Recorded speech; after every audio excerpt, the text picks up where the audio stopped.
سیرت النبی صلی اللہ علیہ وسلم کا آج چوتھا درس ہے۔ ذکر خدا کرے ذکر مصطفیٰ نہ کرے، ہمارے منہ میں ہو ایسی زباں خدا نہ کرے۔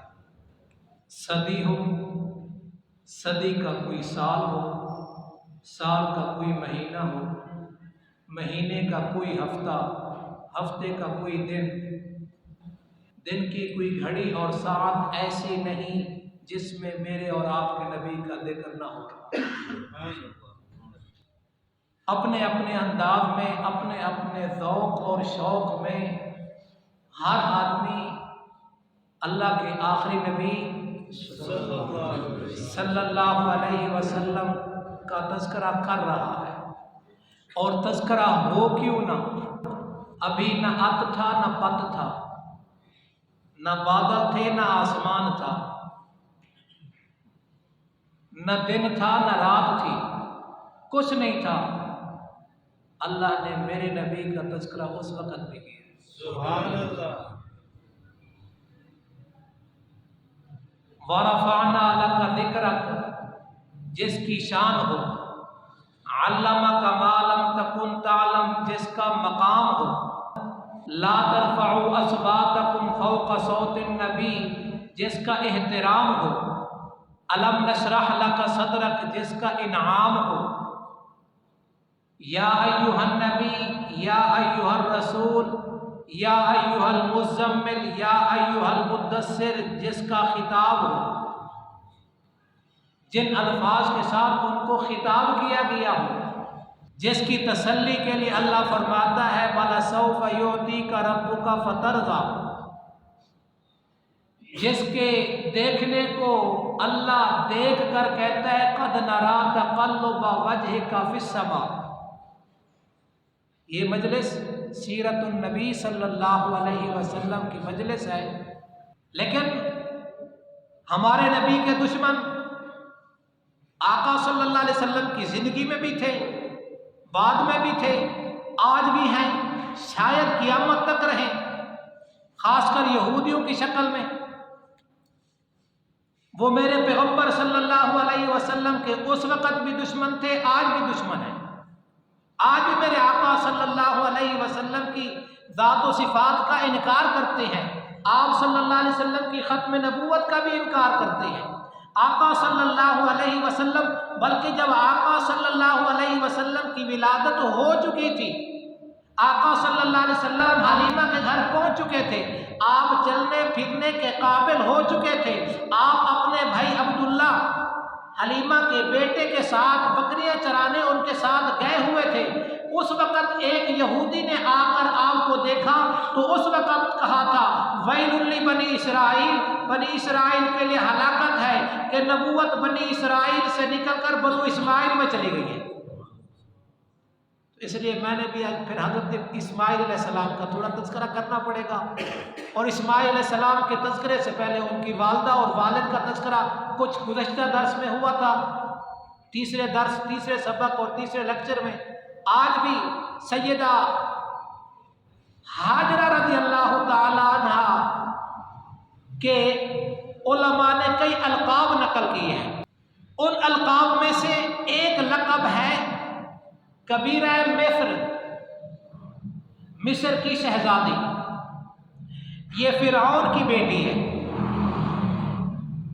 حضرت ہاجرہ کس کی بیٹی ہیں؟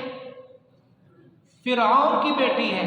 آپ تھوڑے پریشان ہو رہے ہیں کہ فرعون تو موسیٰ علیہ السلام کے زمانے کا ہے اور ہاجرہ تو ابراہیم علیہ السلام کے زمانے کی ہے، تو یہ اشکال بھی دور کر لیں کہ یہ فرعون صرف فرعون موسیٰ علیہ السلام کے زمانے کا نہیں، اس سے پہلے 19 فرعون اور گزر چکے تھے۔ کم سے کم روایت سنا رہا ہوں آپ کو، اس سے پہلے 19 فرعون۔ اس وقت مصر کا جو بھی بادشاہ بنتا تھا اس کو فرعون کہتے تھے۔ جیسے آج آپ کے ملک میں جو بھی بادشاہ بنتا ہے اس کو کیا کہتے ہیں؟ صدر مملکت، یہ ایک لقب ہے، صدر مملکت۔ آگے پھر صدر فلاں، صدر فلاں، ایک جنرل ایک عہدہ ہے، ایک جنرل صاحب، یہ جنرل صاحب نے کہا۔ تو اس وقت فرعون ایک لقب ہوا ہوتا تھا اور جو بھی مصر کا بادشاہ بنتا اس کو فرعون کہتے تھے۔ تو یہ اس فرعون کی بیٹی تھی۔ تو پھر ابراہیم علیہ السلام کی طرف کیسے آئی؟ جب ابراہیم علیہ السلام عراق سے ہجرت کر کے جانے لگے تو مصر کے راستے سے گزرے، اور یہ مصر کا جو یہ بادشاہ فرعون تھا اس کی کچھ گندی خصلتیں بھی تھیں۔ تو ان گندی خصلتوں میں سے ایک خصلت اس کی یہ تھی کہ اگر کوئی عورت حسینہ اور جمیلہ گزرتی اور وہ اپنے باپ بھائی کے ساتھ ہوتی تو پھر تو وہ اس عورت کو اپنے پاس کچھ دن رکھ لیتا تھا اور ان کے باپ بھائی کو مارتا نہیں تھا، اس کو چھوڑ دیتا تھا۔ اگر اس کا ساتھ اس کا خامد ہوتا تو اس وقت وہ اس کے خامد کو تو قتل کرا دیتا، اس عورت کو اپنے پاس رکھ لیتا۔ اس نے یہی حربہ حضرت سارہ رضی اللہ تعالی عنہ، جو آپ ابراہیم علیہ السلام کی پہلی زوجہ محترمہ ہے، رشتے میں آپ کی کزن بنتی ہے،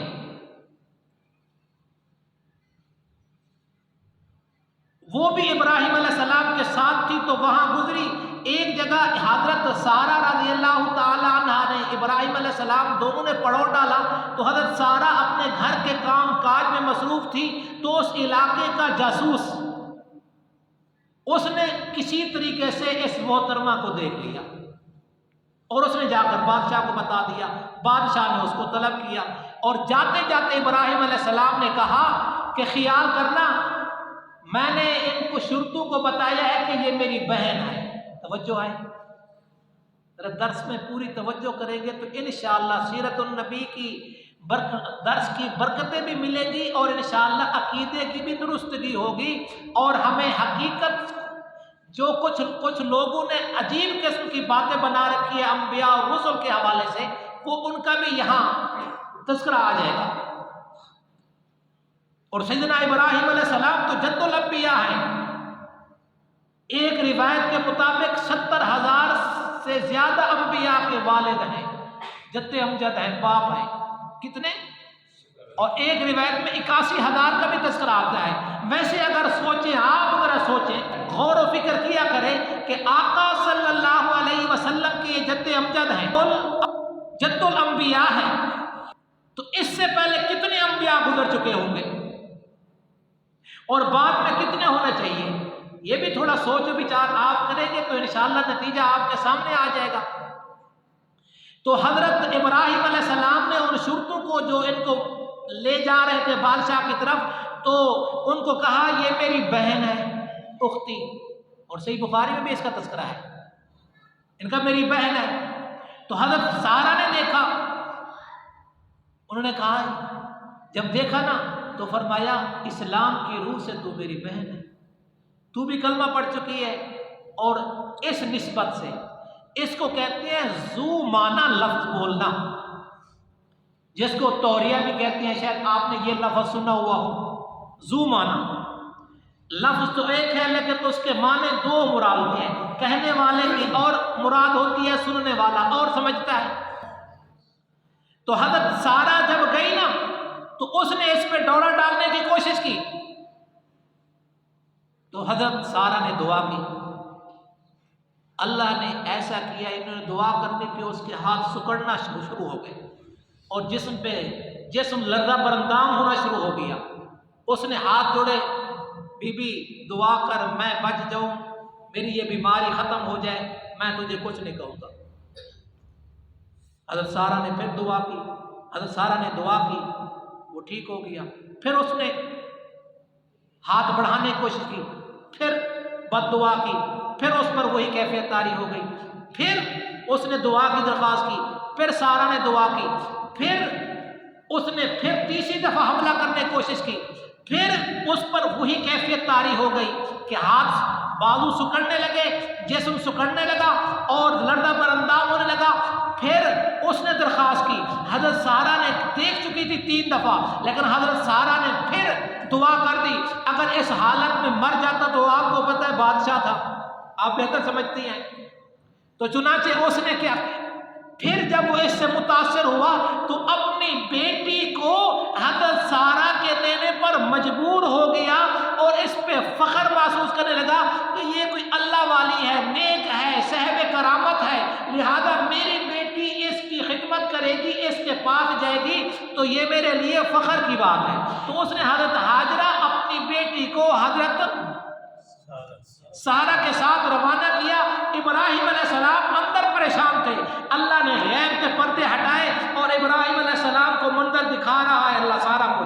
ابراہیم علیہ السلام بھی مطمئن ہو گئے۔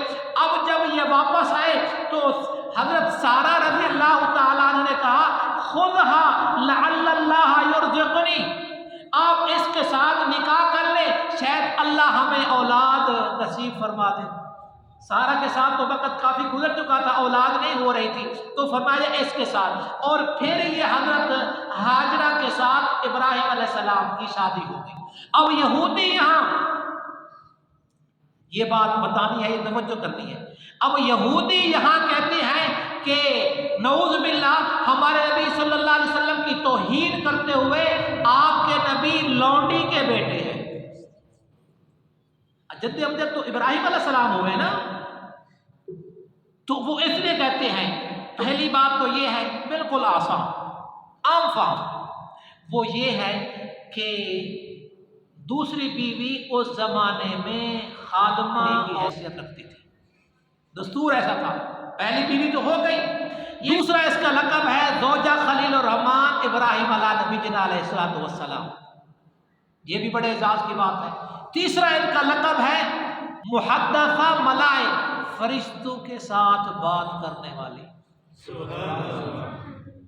فرشتوں کے ساتھ بات کرنے والی۔ جس وقت حضرت ہاجرہ کی شادی ہو چکی اور اللہ نے اولاد دینے کا فیصلہ کر دیا اور اسماعیل علیہ السلام شکم مادر میں آ چکے تھے، تو حضرت جبرائیل علیہ السلام آئے، ہاجرہ سے گفتگو کی اور ہاجرہ کو کہا آپ کا بیٹا ہوگا، اس کا نام رکھنا ہے اسماعیل۔ اور یہ بھی حضرت ہاجرہ رضی اللہ تعالی عنہا کو یہ اعزاز ملا ہے کہ وہ کیا تھی، فرشتوں کے ساتھ بات کرنے والی۔ آگے بھی انشاءاللہ تذکرہ آئے گا تو ان سے اللہ وہاں پہنچا تو وہاں بھی جبرائیل علیہ السلام کی گفتگو کا تذکرہ ہوگا۔ اور حضرت ہاجرہ والدہ اسماعیل علیہ السلام بھی کہلاتی ہیں، یہ بھی اعزاز کی بات ہے۔ پہلے نبی کی بیوی کا تذکرہ ہوا، اب ایک نبی کی والدہ ہے۔ اور حضرت ہاجرہ کا القاب میں سے ایک لقب ہے ام العرب المستعربہ، ام العرب المستعربہ، یہ بھی بڑا اعزاز کی بات ہے۔ اس کی تفصیل آگے آئے گی کہ آپ صلی اللہ علیہ وسلم عربی بولنے والے تھے، مکہ والے عربی بولنے والے تھے۔ یہ عربی کہاں سے آئی ہے؟ ابراہیم علیہ السلام کی زبان عبرانی، حضرت ہاجرہ کی زبان قبطی، اسماعیل علیہ السلام عربی بول رہے ہیں۔ تو اس کا تذکرہ آگے انشاءاللہ آئے گا، تو یہ بات ذرا ذہن میں رکھنی ہے۔ اور حضرت ہاجرہ کے القاب میں سے بانیہ بلدۃ الامین مکہ معظمہ، کوئی مسجد کا بانی ہوتا ہے، کوئی سکول کا بانی ہوتا ہے، کوئی کسی ہسپتال کا بانی ہوتا ہے، کوئی فلاں ادارے کا بانی ہوتا ہے۔ حضرت ہاجرہ کیا ہے؟ بیت اللہ اور مکہ پورا مکہ شہر کی بانیہ ہے، اور جدت النبی صلی اللہ علیہ وسلم ہمارے نبی صلی اللہ علیہ وسلم کی دادی ہے۔ اب رہ گیا جو کلام فرشتے نے کہا اسماعیل علیہ السلام اس کا نام رکھنا ہے، اس کی کیا وجہ ہے؟ اصل میں یہ دو لفظ سے مرکب ہے، اسماعیل، اسما اور ایل۔ اسما کا معنی سن، اسما کا معنی ہے سن، اور ایل عبرانی میں اللہ تعالیٰ کو کہتے ہیں۔ عربی میں اللہ تعالیٰ کو اللہ کہتے ہیں، اور فارسی میں اللہ تعالیٰ کو کیا کہتے ہیں؟ خدا۔ انگلش میں اللہ تعالیٰ کو کیا کہتے ہیں؟ تو پھر عبرانی میں ایل کہتے ہیں۔ تو ان دونوں ناموں کو ملا کے اسماعیل کا معنی بنا سمیع اللہ،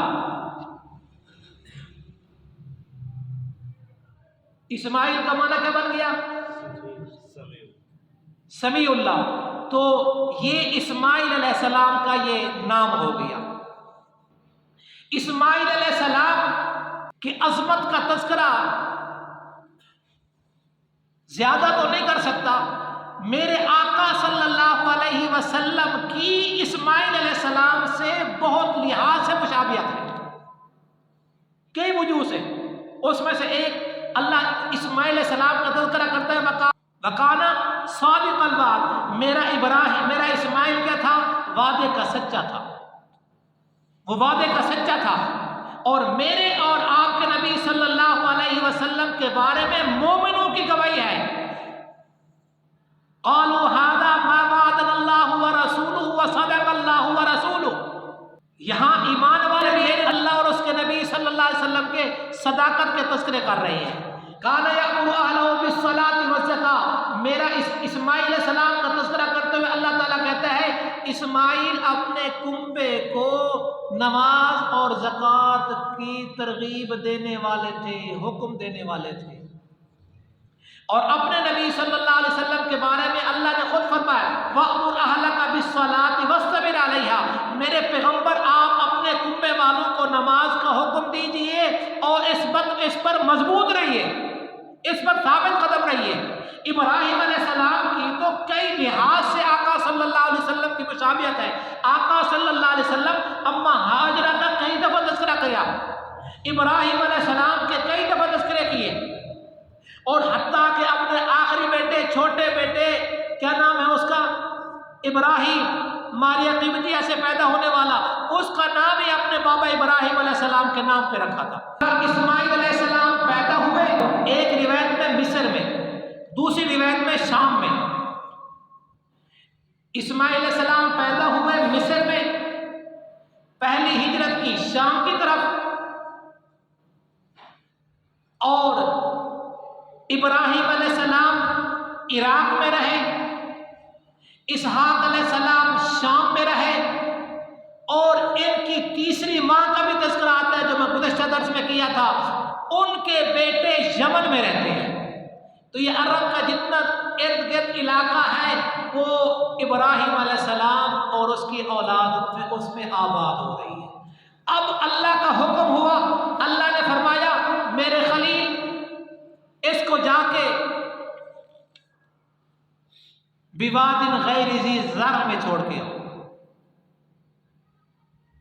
جس کا تذکرہ سورۃ ابراہیم میں تفصیل کے ساتھ آتا ہے، لیکن میں تھوڑا سا اس کا یہاں صرف اپنے موضوع کے لحاظ سے اس کا تذکرہ کروں گا کہ اللہ تبارک و تعالیٰ نے فرمایا اے میرے خلیل ان کو لے کے جاؤ، اس ہاجرہ کو اور پیدا ہونے والے اسماعیل جو ابھی چھوٹے ہیں ان دونوں کو چھوڑ کے آؤ. ابراہیم علیہ السلام جب وہ شام سے چلے تو چلتے چلتے آپ اندازہ لگائیں شام اور مکے کا کتنا سفر ہوگا.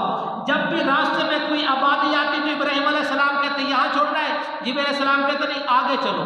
پھر لمبا سفر کرتے، پھر کوئی آبادی آتی، پھر پوچھتے یہاں چھوڑنا ہے، کہتے نہیں اور آگے چلو. حتیٰ کہ یہ اس جگہ پہ پہنچ گئے ربوۃ حمراء، جو ایک ٹیلا تھا بلند سرخ رنگ کا ٹیلا، ابھرا ہوا اٹھا ہوا.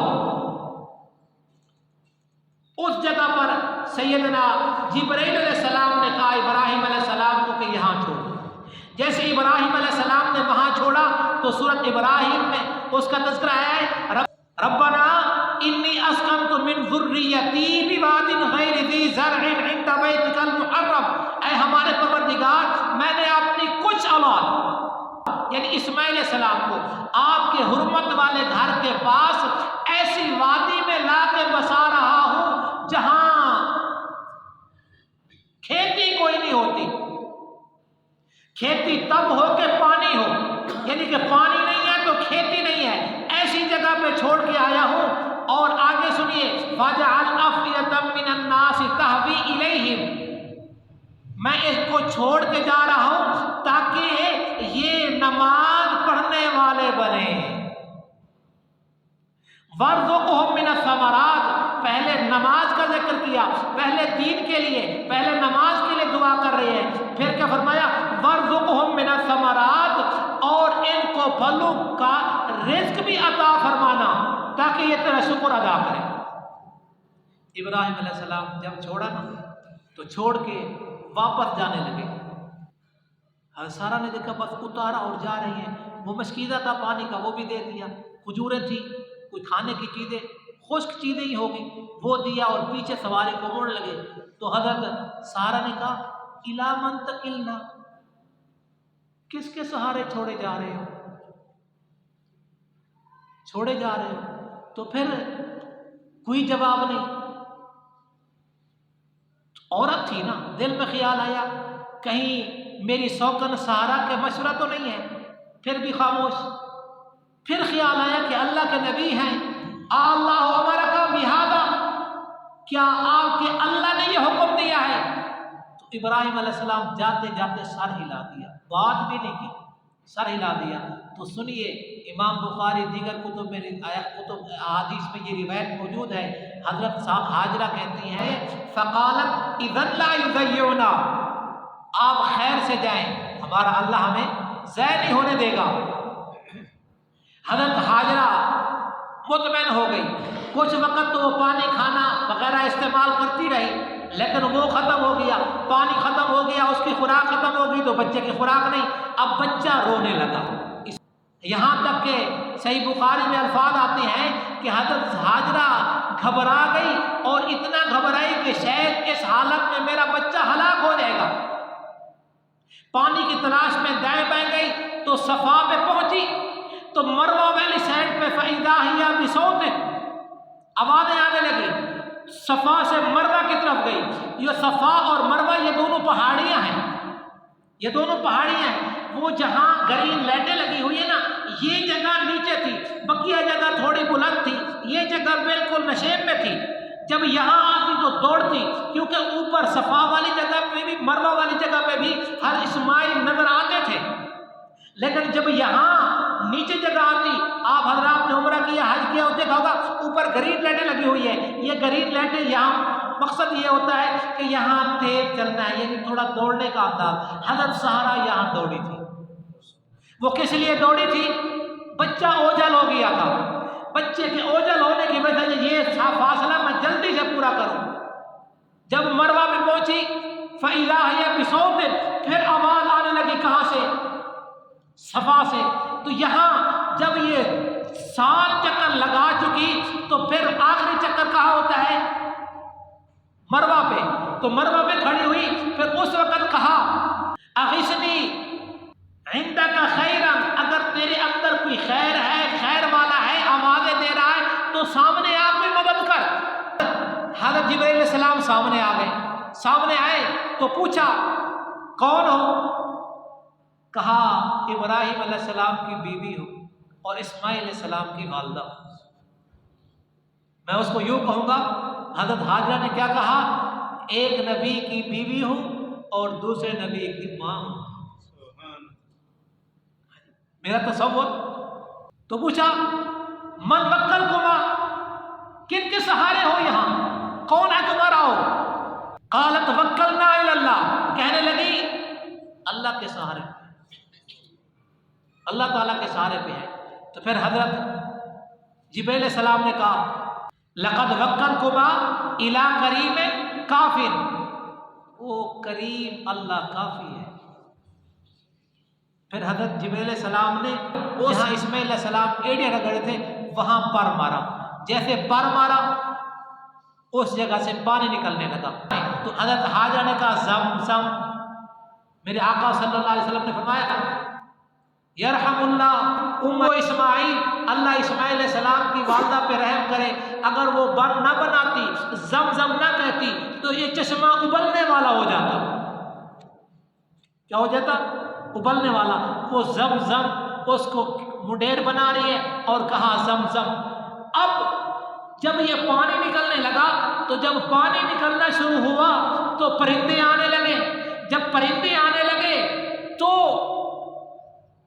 علاقے سے ایک دور سے ایک وفد جا رہا تھا، وہ ایک قافلہ نکلا تو انہوں نے دیکھا کہ پرندے ہیں، پرندے تو پانی والی جگہ پہ ہوتے ہیں، یہ پرندے یہاں کا لگتا ہے پانی ہے۔ تو وہ لوگ آئے اور آ کر دیکھا ایک عورت ہے اور اس کی گود میں بچہ ہے، تو انہوں نے آ کر سلام علیکم سلام اپنے انداز میں، اور کہا ہم اگر اس جگہ آباد ہونا چاہیں تو ہمیں اجازت مل جائے گی؟ تو ایک روایت کہتے ہیں حضرت حاجرہ نے کہا رہنے کی تو اجازت ملے گی، وہ تو کہہ رہی تھی تو میں تو انتظار میں ہوگا کوئی آئے، لیکن اس پانی کی یہ پانی میری ملکیت میں ہوگا۔ تو انہوں نے کہا جی ہمیں یہ شرط منظور ہے۔ یہ کون سا قبیلہ تھا؟ یہ قبیلہ جرہم تھا، قبیلہ جرہم۔ پھر انشاءاللہ یہ قبیلہ جرہم سے پھر اسماعیل علیہ السلام کی شادی ہوگی، پھر یہ سلسلہ چلے گا۔ یہ ام العرب المستعربہ جس کا میں نے تذکرہ کیا، ام العرب المستعربہ یہ حضرت حاجرہ کا لقب ہے۔ تو پھر یہاں سے میرے آقا صلی اللہ علیہ وسلم اس اسماعیل علیہ السلام کا آگے خاندان کیسے بڑھا، اولاد کتنی ہوئی، اس کے کتنے قبیلے ہوئے، اور کون سے قبیلے سے میرے نبی صلی اللہ علیہ وسلم تشریف لائے، زندگی رہی تو پھر انشاءاللہ وہ اگلے درس میں اللہ تعالیٰ آپ کے بیٹھنے کو قبول فرمائے۔ اللہ تبارک و تعالیٰ ہمارے اس سیرت کے پروگرام کو بھی شرف قبولیت عطا فرمائے۔